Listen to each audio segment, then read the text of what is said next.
eso tenemos en comunicación al viceministro de Salud de la provincia de Buenos Aires, Nicolás Kreplak, que tiene la amabilidad de atendernos. Nicolás, muy buenos días. Rocío Criado, Sol Rodríguez Garnica y Agustín Genoni te saludamos. ¿Cómo estás? ¿Qué tal? Buen día, ¿cómo están? Todo bien, ¿y vos? Muchas gracias por atendernos. Venimos repasando, decía, con cierta preocupación la cuestión sanitaria. Ayer se dio esta reunión entre el gobierno bonaerense y los intendentes para ver cómo se sigue. Se anunció más bien no un escenario más restrictivo, sino con mayores controles y mayor concientización. ¿Cómo estás viendo vos la situación? Y te quería consultar si siguen aumentando los casos, si te parece que con estos anuncios alcanza o se tendría que ir a un escenario un poco más restrictivo. Bueno, mira, la situación de los casos está muy preocupante. Hemos aumentado muchísimo los casos. Hace 3 semanas estábamos en un promedio de 1.200 casos aproximadamente por día en la semana, y ahora estamos arriba de los 3.100. Esta velocidad de ascenso es muy superior a la que tuvimos en el inicio de la pandemia, quizás porque también había muchas más medidas de restricción a la circulación que claramente fueron muy eficaces y logramos ese objetivo de achatar la curva. Así que nos queda en verdad la única razón, la razón principal por la cual tomas de decisiones más drásticas tienen cierta demora, es que también es cierto que los días del 24 al 25, el fin de semana siguiente, y con el 31 y primero, hay una alteración seria respecto de los testeos, el análisis, porque son días que se trabaja de una manera muy rara, especial, entonces la información tiene cierto delay para ser entendible. Uh-huh. Entonces, bueno, por eso ayer uno ve un salto tan grande entre un día y el otro, y que es un poco más del doble, y eso nos preocupa a todos, por supuesto. Entonces, lo que tenemos que hacer estos días es terminar de comprender exactamente en qué grado estamos de crecimiento de los casos. Seguramente hoy se vean números parecidos al de ayer, que es muy preocupante. Y con esta información y el diálogo, lo que se hizo ayer fue dialogar con todos los intendentes, explicar la situación en la cual estábamos epidemiológica, ponernos a escuchar mucho a qué piensa cada uno. Nos pusimos de acuerdo más o menos en el diagnóstico todos, y en que la salida que tenemos que tomar iba a ser una salida coordinada y con todos trabajando, porque ninguna decisión que pueda tomar el gobierno provincial va a ser eficaz si no la cumplen los municipios, ¿no? Uh-huh. Así que, bueno, eso fue lo que se trabajó ayer y se va a trabajar estos días también con el presidente. Si hay que tomar alguna medida mayor en función también de, como digo, cómo evolucionan los datos estos días, y si se toma una medida mayor que sea eficaz y que cumpla el objetivo que estamos buscando, que es reducir la cantidad de casos, o por lo menos que la velocidad de ascenso se limite drásticamente. Ahora, si aumentan los casos, ¿qué te parece a vos que pueden ser algunas de las medidas a tomar? Porque sabemos que es muy difícil después de tanto tiempo de haber pasado por tantas medidas, y que además tenemos un escenario distinto porque se inició la campaña de vacunación, aunque no tiene un impacto inmediato, pero digo, ¿se puede pensar en volver a una cuarentena estricta o más bien cuestiones focalizadas, analizar el transporte, este famoso toque de queda? Mira, lo del se puede volver a todos lados, sobre todo se puede ir a los lugares que han demostrado su eficacia. El tema es que, por supuesto, todos queremos evitarlo. Entonces, el trabajo muy difícil y delicado que tenemos que hacer es cuál es la intensidad de la medida, que tiene consecuencias negativas económicas, anímicas, etcétera.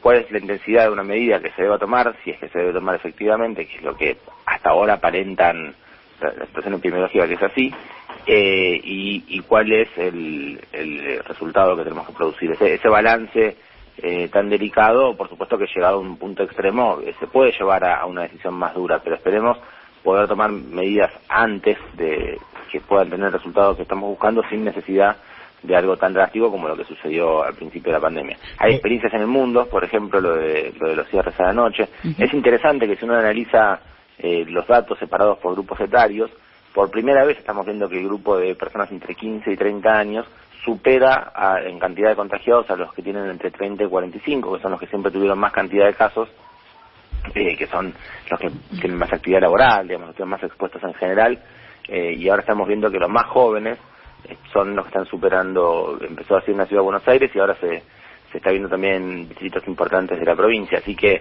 quizás medidas particulares orientadas a los grupos que tienen más contagio en este momento puedan ser más eficaces, o bueno, intentar evitar tomar una medida más drástica generalizada. Y en cuanto a la ocupación de camas, ¿cómo vienen ese monitoreo que vienen realizando? No, hoy tenemos un poco más del 55% de las camas de terapia intensiva en el AMBA y el 38% en el interior. Esto es porque, bueno, se amplió muchísimo el sistema de camas, pero también es cierto que todos los días tenemos más ingresos que egresos. Volvemos a esa dinámica que se vio en otros lugares. Yo quiero recalcar que cuando empezó la segunda ola en Europa, se veían muchos casos, pero no tanta internación, y empezó a decirse, bueno, debe ser que esta es una cepa menos grave, o que los contagios, o que la forma de testeo hacen que haya más registro y menos casos. En verdad no son tantos. Semanas después están colapsados todos los sistemas de salud. Hoy vemos en Estados Unidos, en Inglaterra, en todos los países del mundo. Le ha pasado a Francia, le ha pasado a Italia, se colapsaron el sistema de salud. Así que hoy no tenemos colapsado el sistema, pero tenemos un aumento muy grande de los casos. 2 o 3 semanas después va a venir el aumento de las internaciones. Así que tampoco podemos esperar a tener el sistema de salud saturado para tomar decisiones, hay que tomarlas antes. Claro. Nicolás, ¿cómo estás? Agustín te saluda desde acá. Te hago una consulta porque, bueno, estuviste en el partido de la Costa, hubo imágenes que llegaron que realmente son las que están preocupando mucho a las personas, y de hecho hay todo, me parece que un trasfondo en cuanto a los jóvenes, a cómo se están comportando y demás. ¿Cuál fue tu percepción? ¿Qué fue lo que viste estando allá? Y si hubo algo que realmente te preocupó en vistas de esa percepción. Yo estuve en la costa, estuve primero en una reunión con funcionarios, después estuve caminando un poco por la playa, estuve trabajando con nuestras unidades. Nosotros tenemos puestos de prevención, digamos, donde se charla de medidas de cuidado, que están en la playa, que están en la ciudad. Estuve hablando un poco con los promotores de salud. Me decían que en general había bastante buena recepción de las medidas de cuidado, que la mayoría de la gente las respetaba, que muchos se olvidaban, pero cuando uno se los hacía recordar, enseguida, por ejemplo, de ponerse barbijo o de mantener los distanciamientos, en general la mayor parte de la gente lo cumple, que en los comercios se cumple muy bien. Pero bueno, se han visto algunas imágenes, esto no, las imágenes que yo vi fueron en Pinamar, alguna fiesta en la playa. Ahí la sensación que tenemos, y un poco también escuchando a las autoridades, es que hay algún grupo que no está con voluntad de cumplir las indicaciones, sino más bien lo contrario. Así que ahí quizás habría que trabajar no solo desde lo coercitivo, que puede ser que reforzar las prohibiciones, sino también una campaña más sobre los valores culturales de esto, ¿no? ¿En qué sentido? Este es el momento en el cual un joven tiene que mostrarse rebelde ante esta situación. ¿Cuáles son las consecuencias? ¿Contra quién uno está poniéndose en riesgo a uno y a los demás? ¿Contra quién es eso? Digamos, me parece que habría que hablar un poco más. A mí, yo personalmente, soy de los que les gusta hablar mucho las cosas. Creo que hay muchos prejuicios o situaciones que se podrían resolver si en vez de uno suponer lo que el otro piensa o siente, dice lo que uno piensa y escucha lo que el otro tiene para decir. Me parece que hay que hacer trabajo de esto. Varios intendentes están en la misma línea, incluso de la oposición, de poner muchos trabajadores jóvenes en las playas que se acerquen a los pibes y las pibas y les charlen y les expliquen por qué esto no es simplemente un deseo de evitar que se diviertan, sino que hay una cuestión muy importante epidemiológica, y que, como decían recién ustedes, estamos empezando la campaña de vacunación. Entonces es el momento justo para hacer un esfuerzo mayor, porque probablemente en un par de meses la situación tenga otras consecuencias. Digamos, si la población con mayor riesgo está inmunizada, las consecuencias de este aumento de los casos es distinta que si esto no sucede. Y además también estamos pensando, para volver a las clases en febrero, también tenemos que pensar que en marzo tenemos que pensar que primero hay que superar la situación epidemiológica. No es solamente para los más grandes que se enferman, sino también para todos los que tienen que volver a las clases, a sus situaciones de vida habitual. Hay que cuidarse en este momento. Y en cuanto a la campaña de vacunación, ¿cómo viene y también cómo la tenemos que leer? Porque hay mucha ansiedad, pero entendemos que los cuidados van a tener que seguir por un tiempo, eso por un lado, y por otro lado también cómo viene la negociación por otras vacunas, ¿no? Porque se está hablando mucho de la vacuna de Sinopharm, que puede llegar también en enero. Digo, también hay otro escenario para poder leer un poco más positivo dentro de lo que es toda la pandemia, ¿no? Sí, sí, nosotros somos uno de los países del mundo con más cantidad de vacunas puestas, por cantidad de población, así por densidad poblacional, estamos en el puesto número 7 y somos el tercer país de América, Estados Unidos, Canadá y Argentina.